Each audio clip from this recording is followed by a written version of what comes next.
there's tech issues out there. It's like Mm-hmm. Jamie's having tech issues. Wes has got this tech issues going on. What's going on? Yep. Jamie says in the side chat, I had a whole thingy planned, slideshow, all of Mm-hmm. this.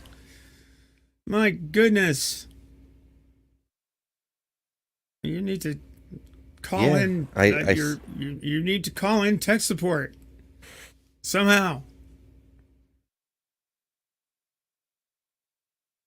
I don't know.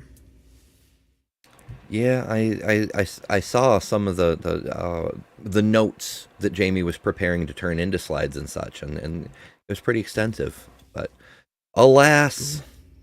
the technical difficulties. Alas. Yeah. Do do do do do do. I'm trying to keep track of all the things.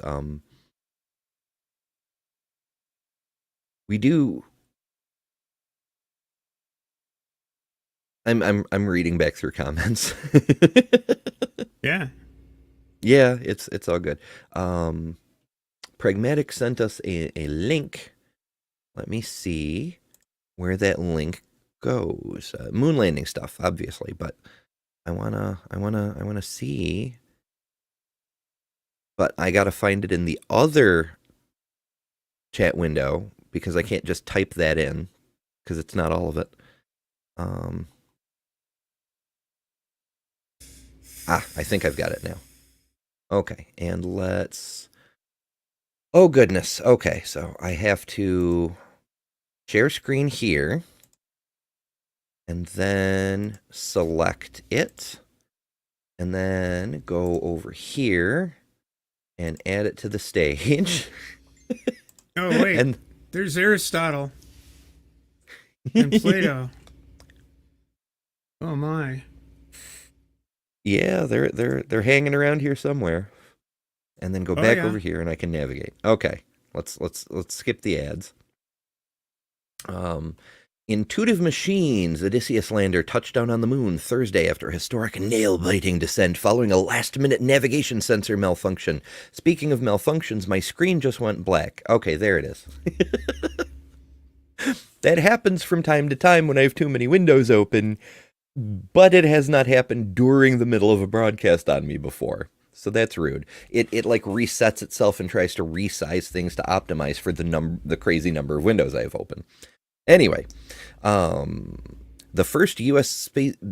built spacecraft, U.S. space built craft, one of those, to stick a moon landing in more than 50 years, and the first ever by a private company. Now, that's not actually true. When Mhm. Robert Jastrow died, we sent a probe up to bring his ashes to the lunar South Pole, and it landed violently, but that was the point. Well, as you will observe, there I have scientific evidence right in front of your eyes that Aristotle and Plato made it to the moon long ago, way hmm before hmm Buzz Aldrin. You can see that is an actual photograph. Yep. And Yeah. that was before the vacuum of space was invented, so they didn't need spacesuits. No. Well, they actually no. They had yeah. They had personal auras. Oh, I see. Yeah, The and hell universal is translators. All of that. as one does. Mm-hmm. When frickin' ad bars take up like half of the damn screen, that is frustrating as hell. It is frustrating. Yeah, I can't even close it because it's just blank. Like, okay, cool. Yay Verizon, I suppose. Ugh.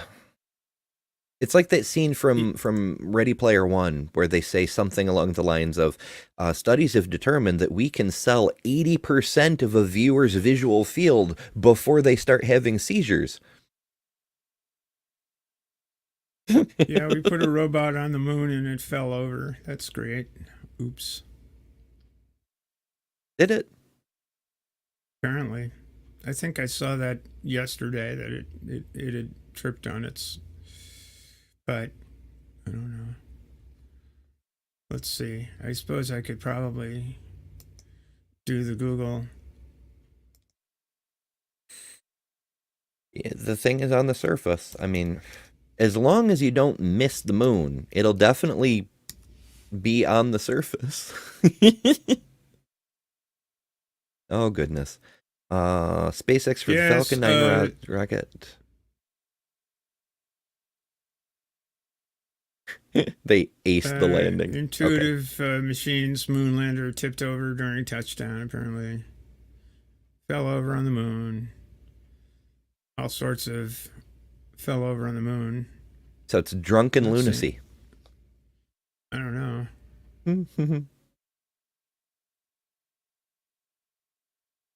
Top stories. Feared to have tipped while reaching the moon. Tipped over. Space News. New York Times.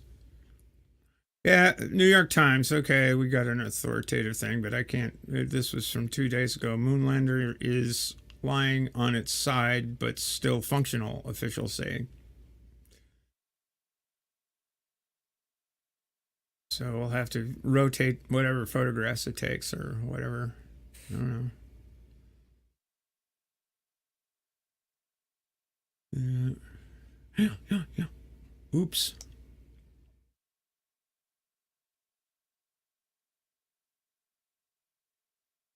So apparently their own onboard systems did not operate, so they switched over to using NASA systems that were only there for demonstration purposes, but apparently were plugged in and functional. So they were using they were using cameras that weren't intended to be used because the primary systems didn't function. It's an oops, but I mean, they got it there, so, it's something. Yeah, you got to stay flexible, right? That's one of the reasons that manned missions are supposed to have backups upon backups, at least 4 layers of failsafe. So I have a friend who, well, yeah, a friend. I've met her in real life a couple of times. Who is an engineer at NASA at the Kennedy Space Center. Her specialty is in fire suppression, and it's kind of like her dream job. It's pretty cool. She used to work for the Mouse. She did a lot of work in engineering for Disney, and left that job and went to work for NASA. It's pretty cool.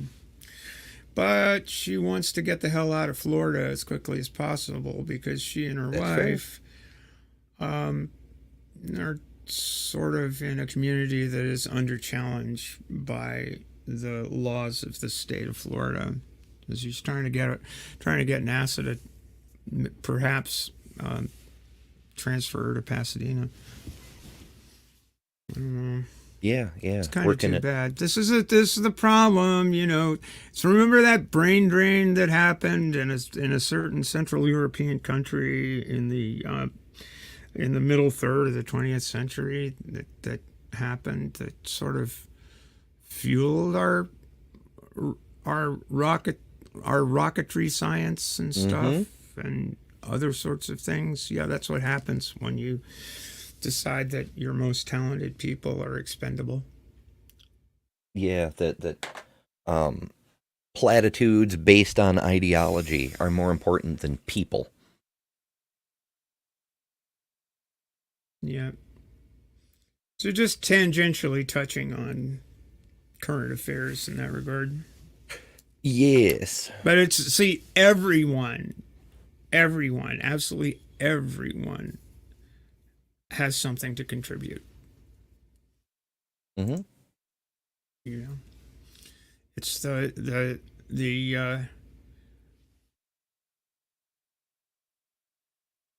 to use the Tolkien. Recently read the Anu Lindale on my stream as a yet another creation myth, right? It's just, that's a better creation myth in my view than the Bible. The whole notion of beings singing the world into existence rings. It's just a nice mental image, and in some respects, I think that's what we can do. As people, we can sing new universes into existence in our own special ways. It takes each one of us to make those contributions, and nobody's junk in the process. Even the people singing off a tune are gonna create something. Mm-hmm. As anybody who saw Wes, I don't know, is that video we did public yet? I'm not entirely sure because I've been so damn busy this weekend. So whether it's public already or it's coming up at some point, I did a short thing with some advice. Okay, it is, I guess, maybe? I don't know. I'm reading too many things in too many places. But TLDR, in my view, the ability to create is as close to the divine as humans actually have. Like, all these holy books talk about how the gods created, and sure, they made universes or whatever in mythology. We can create things too. Maybe not entire universes, at least maybe not yet. But we can create. That is a divine power that we actually have.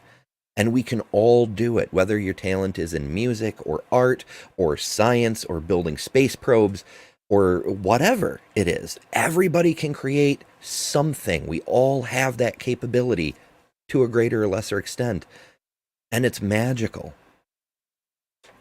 And when we get together, we can make some actual fucking miracles, like near instantaneous planet-wide communication systems. Yeah. Putting Aristotle and Plato on the moon. Mm-hmm. Yeah, it's really, really good stuff. I don't know. Is that Aristotle and Plato, or is that Socrates? I don't remember who those guys are. I think it's Aristotle and Plato. I think so, too. Painting. But because nobody ever found a picture of Socrates or a photo of Socrates. I doubt that they found a photo of Socrates and of Aristotle and Plato too. But oh wait, but there it is. That's documentary evidence. It does exist, in fact. Mm-hmm. Yep, that's how that works. There's books that verify his existence. He's just as real as Spider-Man. I mean, Jesus. One of those, or both, whichever. There's a lot, but to bring it back to modern society, that's sort of what's holding us back, is that capitalism. Not just capitalism, other economic systems too. On the one hand, we are way, way better off than our hunter-gatherer forebears. But on the other hand, we're so mired in helping our favorite super rich person get even super richer so he can win capitalism. We're mired by bills and divisive politics and how are we going to pay for food and heat next month and all of this stuff. We're so stuck in the fucking busy work of surviving in this bureaucratic society that we've created, or rather the billionaires have created, to keep us pent, to keep us busy with the busy work, that we're not able to utilize the full extent of our capabilities. We're so shackled. We're modern serfs in a fashion. We do have a hell of a lot more liberties than the serfs did. But from a human potential standpoint, it's very much the same, because we're shackled to where we've been placed. We get to choose our master, but we're still enslaved, kind of thing. And it's not great.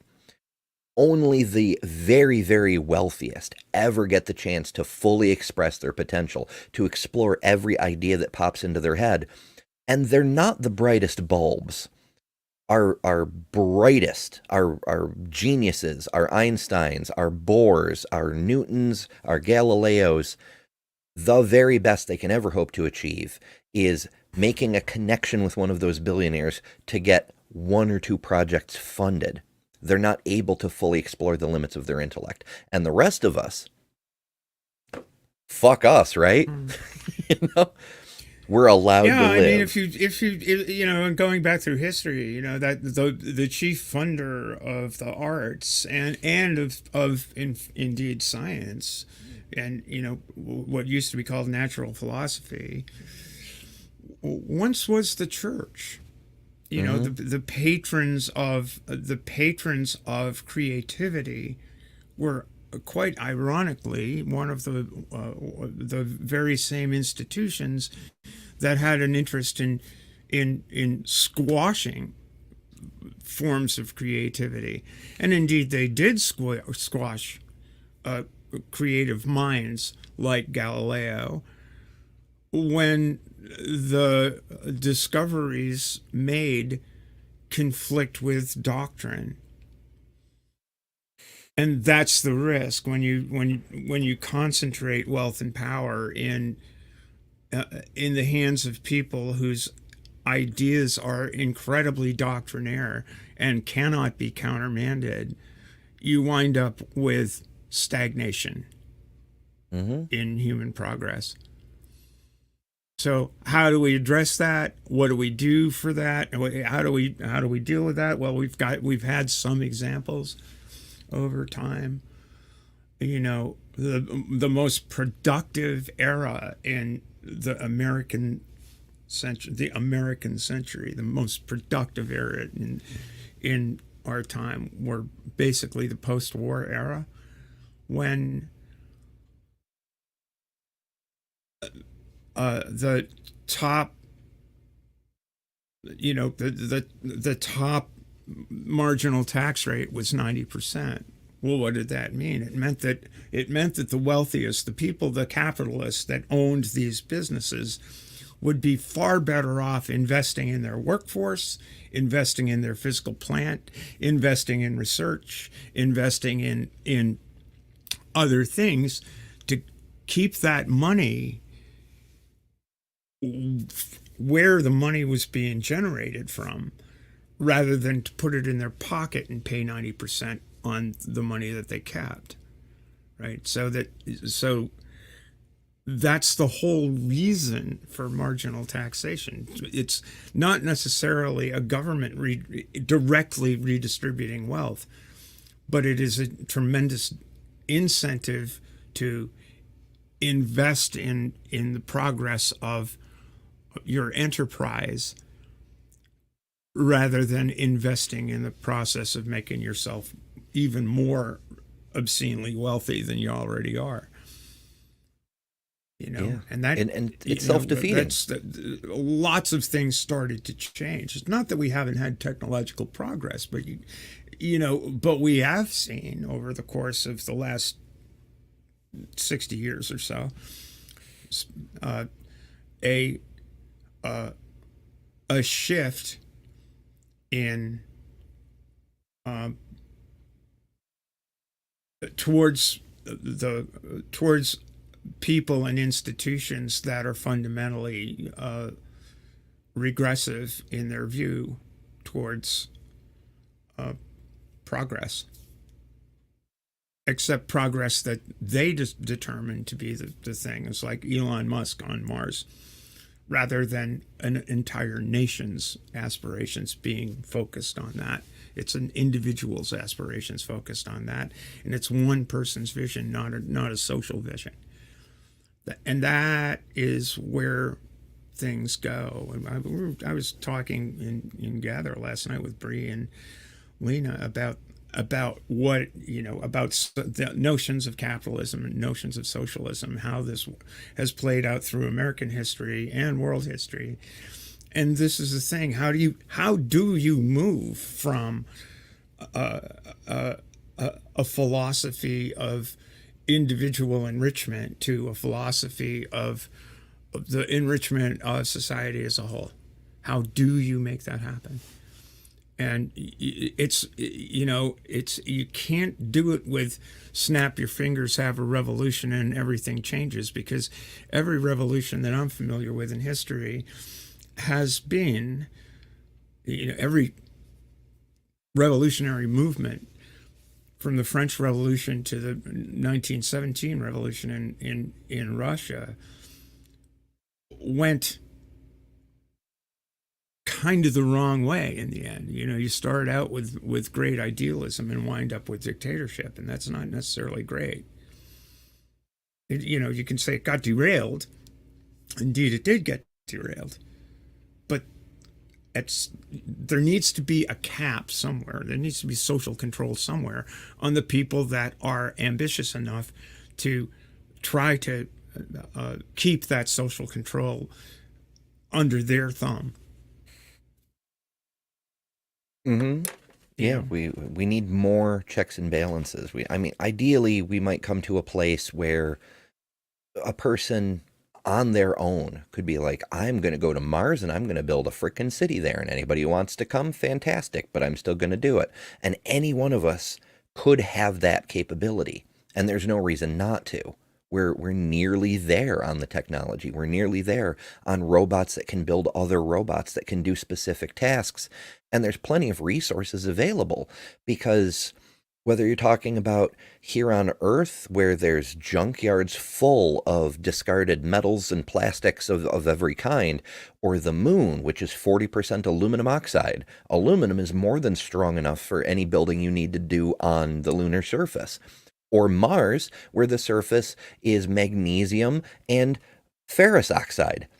You've got iron and magnesium, and you can make there's an alloy that they're calling Martian steel, because it's more than sufficient for Martian gravity, and all the materials we need are right there. It's doable. We're just, oh, well, you can't afford it. Well, why though? Because it's a long tale, but TLDR, ultimately all of our energy comes from the sun. If we harness more of it, if we channel more of it directly, and I don't mean just solar panels, but land-based photosynthesis, generating more product, more energy storage, chemical energy storage. That's what glucose and fructose are when you get right down to it. Calories stored in chemicals and things. There's so much that we could do and we can do if we weren't so busy fighting over who's a real human, or which rich person should be the next one to declare executive orders and bullshit like that. But that's a hell of a tangent and a topic for another time. We do actually need to wrap up, because both Wes and I have other shows we need to go do.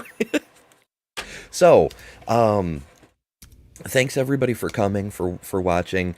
It's been an interesting improvised show, but Steph, I'm glad you dropped by, because we had a lot more to talk about than just me rambling into the void, and that's some pretty cool stuff. Do you have anything I don't coming know. up this week? My voidish rambles sometimes go off the rails, but I think we managed to keep them somewhat sorted this evening. But it was thank you, Wes, for dropping that link, and it was fun hanging out with you, Ember. Absolutely. As per always. Yes. So I believe Skeptic Haven is about to have a show. I was just looking at it, but I had to open up my own show that's coming up in the other window. Yes, it is Black History Month with Dr. J and Mandisa from Black Nonbelievers. So that should be very, very interesting. Concurrently, I'm having Helen from Recovering from Religion over to talk about recovering from religion, what it does, what's going on, fundraiser coming up, and also how Helen got involved with it. And that should be fun. So 2 great shows going on at the same time, whichever one you want to watch, fantastic. And the other will be waiting for you afterwards, because that's the beauty of streams, is they stick around so you can watch them later. Because there's so much happening at once. So yeah, thanks everybody for coming. It's always a great time doing lives, because you get to interact with the audience and you get to deal with things in real time, like have people join or look up articles and share them right in the moment. It's so much fun. It's so cool. And thanks, Wes, for producing despite the technical difficulties. Jamie hopefully will straighten things out and be able to try this again sometime. But yeah, big thanks to everybody. Appreciate the hell out of you folks. And I'm not sure which is the outro thing. Because I'm not normally the one doing this business. So, Wes, hopefully you've got the button handy, and I'll just say goodnight, and hopefully this works. Good night, folks.